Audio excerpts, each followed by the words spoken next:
Hello students, study time channel में आप सभी का स्वागत है। आज हम कक्षा 10 विषय विज्ञान तिथि 15 सितंबर 2021 का कार्यपत्रक 29 यानी कि वर्कशीट 29 करेंगे। यह वर्कशीट शिक्षा निदेशालय राष्ट्रीय राजधानी क्षेत्र दिल्ली द्वारा जारी की गई है। यह वर्कशीट आपके चैप्टर धातु और अधातु में से दी गई है। आज हम इसमें आयनिक यौगिकों के बारे में पढ़ेंगे। आयनिक यौगिक जो होते हैं वो किस से बने होते हैं? आयनों से मिलकर बने होते हैं। आयनिक आबंधों में के विपरीत आवेश धनात्मक और ऋणात्मक दोनों एक साथ मिलकर आयनिक यौगिक बनाते हैं। इसका मतलब क्या हुआ कि आयनिक आबंधों के विपरीत आवेश, अलग अलग आवेश मतलब धनात्मक और ऋणात्मक दोनों मिलकर आयनिक यौगिक को बनाते हैं। आयन एक परमाणु का एकाधिक परमाणुओं का जटिल समूह हो सकता है। आयन जो है या तो एक परमाणु का हो सकता है या एक से अधिक परमाणुओं का समूह हो सकता है। परमाणु जो एक इलेक्ट्रॉन प्राप्त करते हैं और इस प्रकार एक शुद्ध ऋणात्मक आवेश प्राप्त करते हैं, उन्हें क्या बोलते हैं हम? ऋणायन। तो ऋणायन क्या होते हैं? वह परमाणु जो एक इलेक्ट्रॉन प्राप्त करते हैं और शुद्ध ऋणात्मक आवेश प्राप्त करते हैं, ऋणायन कहलाते हैं। इसके विपरीत परमाणु जो इलेक्ट्रॉनों का त्याग कर देते हैं, ठीक है, और इस प्रकार एक शुद्ध धनात्मक आवेश प्राप्त करते हैं, घनायन कहलाते हैं। मतलब जो परमाणु हैं इलेक्ट्रॉनों को त्याग देते हैं और एक शुद्ध धनात्मक आवेश प्राप्त करते हैं, उनको हम क्या बोलते हैं? घनायन। ठीक है, तो इसमें एक मोटा मोटा अगर हम अंतर देखें तो ऋणायन में क्या होता है? परमाणु इलेक्ट्रॉन प्राप्त करता है और घनायन में क्या होता है? वो इलेक्ट्रॉन, परमाणु जो है इलेक्ट्रॉन का त्याग करता है। इसके ऋणायन अधातु होते हैं जबकि धनायन धातु होते हैं। जितनी अधातुएं होती हैं वो क्या होती हैं? ऋणायन, और जो धातुएं होती हैं वो क्या होती है? धनायन। धातु और अधातु को अगर हम मिला दें तो क्या बन जाता है? आयनिक यौगिक बनता है। ठीक है, आयनिक यौगिक कैसे बनता है? जब हम धातु और अधातु को मिला देते हैं। अब आयनिक यौगिक के भौतिक गुण क्या हैं? सबसे पहले आ जाता है उनकी भौतिक प्रकृति। आयनिक यौगिक ठोस होते हैं। ये धनात्मक और ऋणात्मक आयनों के बीच प्रबल आकर्षण बल के कारण कुछ कठोर होते हैं। ये क्यों कठोर होते हैं? क्योंकि इनके बीच में धनात्मक और ऋणात्मक आयनों का आकर्षण बल जो है वो होता है। ये यौगिक सामान्यतः भृंगुर होते हैं। भृंगुर मतलब कि जब हम इन पे थोड़ा सा भी दाब डालते हैं तो ये टूट जाते हैं। फिर नेक्स्ट वाले इनका भौतिक गुण क्या है? गलनांक और क्वथनांक। आयनिक यौगिकों में उच्च गलनांक और उच्च क्वथनांक होते हैं। क्यों होते हैं ये आगे बताया गया है। ऐसा इसलिए क्योंकि मजबूत अंतर आयनिक आकर्षण को तोड़ने के लिए काफ़ी मात्रा में ऊर्जा की आवश्यकता होती है, क्योंकि इनके बीच आकर्षण बल जो है वो बहुत ज़्यादा होता है। उस आकर्षण बल को तोड़ने के लिए हमें क्या होती है? बहुत सारी ऊर्जा की आवश्यकता होती है। तो जब हम इनको तोड़ना चाहते हैं, इनके अंदर के आकर्षण बल को ख़त्म करना चाहते हैं, तो हमें बहुत सारी ऊर्जा देनी पड़ती है। इसलिए इन आयनिक यौगिकों के गलनांक और क्वथनांक जो होते हैं वो उच्च होते हैं। तीसरा देखिए, घुलनशीलता। वैद्युत संयोजी यौगिक सामान्यतः जल में घुलनशील होते हैं। ये क्या होते हैं? जल में घुलनशील होते हैं और मिट्टी के तेल, पेट्रोल आदि जैसे विलायकों में अघुलनशील होते हैं। मतलब आयनिक यौगिक जो है वो जल में तो घुल जाते हैं, लेकिन मिट्टी के तो तेल, पेट्रोल जैसे और ऐसी चीज़ों में वो जो है वो घुलते नहीं है, अघुलनशील होते हैं। फिर आ जाता है चौथा पॉइंट, विद्युत चालकता।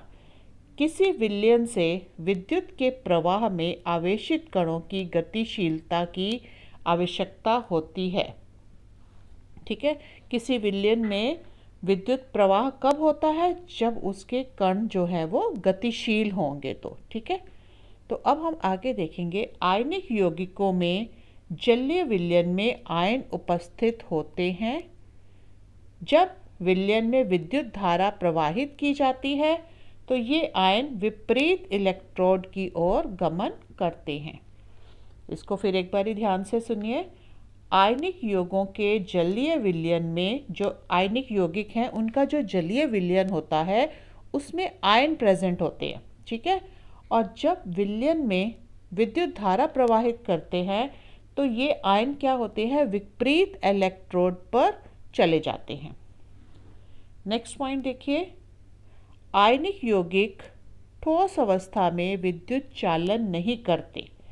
क्यों नहीं करते? इसका कारण दिया हुआ है, क्योंकि ठोस अवस्था में कठोर संरचना के कारण आयनों की गति संभव नहीं होती। ये इतने कठोर होते हैं। क्यों कठोर होते हैं? क्योंकि इनके जो आकर्षण बल है वो बहुत अधिक होता है, और ये जो इसलिए ये बहुत कठोर होते हैं, और इतना कठोर होने के कारण इनके अंदर आयनों की गति जो है वो पॉसिबल नहीं है, हो नहीं सकती वो, तो इसलिए ये विद्युत का चालन नहीं करते, मतलब ये विद्युत चालक नहीं होते आयन। नेक्स्ट है, लेकिन आयनिक यौगिक गलित अवस्था में विद्युत संचालन करते हैं। जब वो थोड़े नरम होते हैं, गलित अवस्था में होते हैं, तो उनमें विद्युत चालन होता है। क्यों होता है? इसका कारण देखिए, क्योंकि गलित अवस्था में विपरीत आवेश वाले आयनों के मध्य स्थिर विद्युत आकर्षण बल ऊष्मा के कारण कमज़ोर पड़ गया होता है। क्योंकि हमने उनको जब गलित किया तो हमने उनको ऊष्मा दी थी। ठीक है, ऊष्मा के कारण उनके बीच में जो आकर्षण बल था वो कम पड़ गया था। ठीक है, कमज़ोर हो गया था, तो इसलिए आयन जो है वो स्वतंत्र रूप से गमन करते हैं, मतलब इधर उधर घूम रहे हैं, और विद्युत का संचालन जो है वो हो जाता है। ठीक है, इसी तरह अब यहाँ पे ये एक चित्र द्वारा भी समझाया गया है। यहाँ पे देखिए बैटरी है, यहाँ पे एक बल्ब लगाया गया है। ठीक है, उसके बाद एक स्विच है, यहाँ पे बीकर है। ये बीकर के बाद इसमें देखिए हमने एक यहाँ पे ग्रेफाइट की छड़ है ये वाली, और बीच में हमने जिस विलयन की जांच करनी है वो विलयन हमने डाला हुआ है। जब हम जो विलयन डालेंगे उसकी जांच करेंगे, अगर बल्ब जल जाएगा, ये वाला बल्ब जल जाता है, इसका मतलब यह विलयन जो है इसमें ये विद्युत का चालक है, इसमें विद्युत जो है वो पास होनी शुरू हो गई, तो वह विद्युत का चालक है। और जो विलयन डालने पे बल्ब नहीं चलेगा, ठीक है, लाइट नहीं आएगी, तो उसमें हम कह सकते हैं कि वह विलयन जो है वो विद्युत का चालक नहीं है। ठीक है, तो यहाँ पे लवण के विलयन की चालकता की इसमें हम जांच कर सकते हैं ऐसे। फिर आपके पास यहाँ पे एक टेबल दिया गया है आपको, ये ज़रा ध्यान से देखिए। यहाँ पे हमें क्या दिया हुआ है? आयनिक यौगिक दिए हुए हैं, उनका गलनांक दिया हुआ है और उनका क्वथनांक दिया हुआ है। आयनिक यौगिक कौन से हैं? NaCl, ठीक है, LiCl, CaCl2, CaO और MgCl2। इनके हमें गलनांक भी दिए हुए हैं और क्वथनांक भी इस टेबल में दिए गए हैं। ठीक है, अब हमने ये सारी वर्कशीट जो है ऊपर हमें जो समझाया गया आयनिक यौगिकों के बारे में, अब उस पर बेस्ड कुछ क्वेश्चंस हैं, वो अब हम करने की कोशिश करेंगे। देखिए, पहला प्रश्न है, परमाणु जो एक इलेक्ट्रॉन प्राप्त करते हैं और इस प्रकार एक शुद्ध ऋणात्मक आवेश प्राप्त करते हैं, उन्हें क्या बोलते हैं? मैंने अभी आपको ऊपर बताया था, उन्हें बोलते हैं ऋणायन। तो यहाँ पे आप क्या लिखोगे? ऋणायन लिख दोगे। और फिर परमाणु जो इलेक्ट्रॉन को खो देते हैं और एक शुद्ध घनात्मक आवेश प्राप्त करते हैं उनको हम क्या बोलते हैं? धनायन। ये हो जाएगा धनायन और ये हो जाएगा ऋणायन। ठीक है। नेक्स्ट देखिए, आयनिक यौगिक डैश डालने पर टूट जाते हैं। तो मैंने आपको अभी ऊपर बताया था कि ये जो होते हैं क्या होते हैं? भंगुर होते हैं और ये दाब डालने पर टुकड़ों में टूट जाते हैं। तो यहाँ पे हम क्या कर देंगे? दाब। ठीक है, इधर आ जाएगा दाब। आयनिक यौगिकों का गलनांक उच्च क्यों होता है? मैंने यहाँ बताया था आयनिक यौगिकों का गलनांक उच्च क्यों होता है। यहाँ पे देखिए, यहाँ लिखेंगे आयनिक यौगिकों का गलनांक उच्च होता है क्योंकि मजबूत अंतर आयनिक आकर्षण को तोड़ने के लिए काफ़ी मात्रा में ऊर्जा की आवश्यकता होती है। तो ये आपका हो गया, ठीक है, तीसरे का आंसर।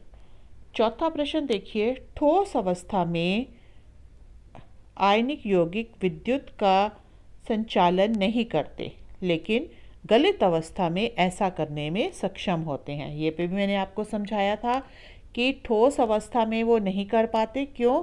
क्योंकि उनकी संरचना जैसी क्या होती है? कठोर संरचना के कारण उनमें गति जो है वो संभव नहीं होती और इसलिए वो विद्युत का संचालन नहीं करते।